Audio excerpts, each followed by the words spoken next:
Luto ako ngayon ng Bicol Express. Ayan, mataba na may laman. Anuhin ko muna yan ng kuan, yung itim-itim, bis paminta yan.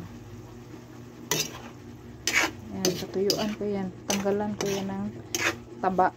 Yung medyo pula-pula na siya. Saka ko na yan, lagyan ng kuan.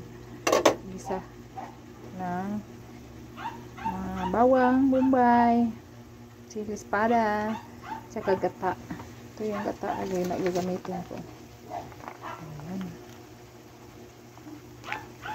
Guys, request ng aking anak. Bicol Express.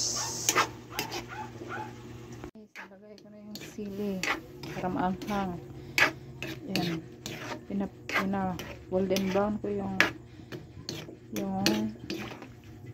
meat, pork meat. Ayan, tapos pag maano na yan, yung parang malapot na yung sabaw niyan, okay na yan kasi luto na yung pork meat niyan kasi pinabrown ko. Yan ang aming ulam ngayon, guys. Ano yan?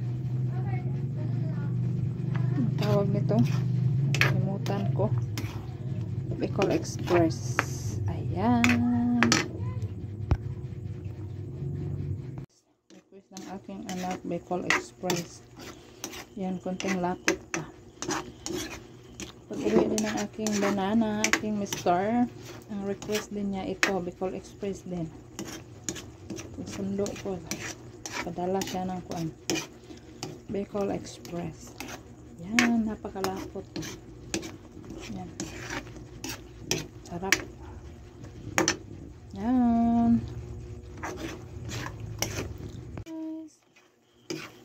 Yan, malapot na. Hindi ko masyadong patuyuan kasi masarap yung sabaw niya. Kunti, ano, sabaw mo sa kanin na bahaw.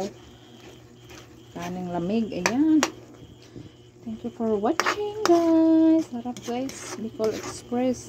Hindi masyadong maanghang kasi yung nilagay ko espada. Ulam dahil. Bicol Express. Ayan.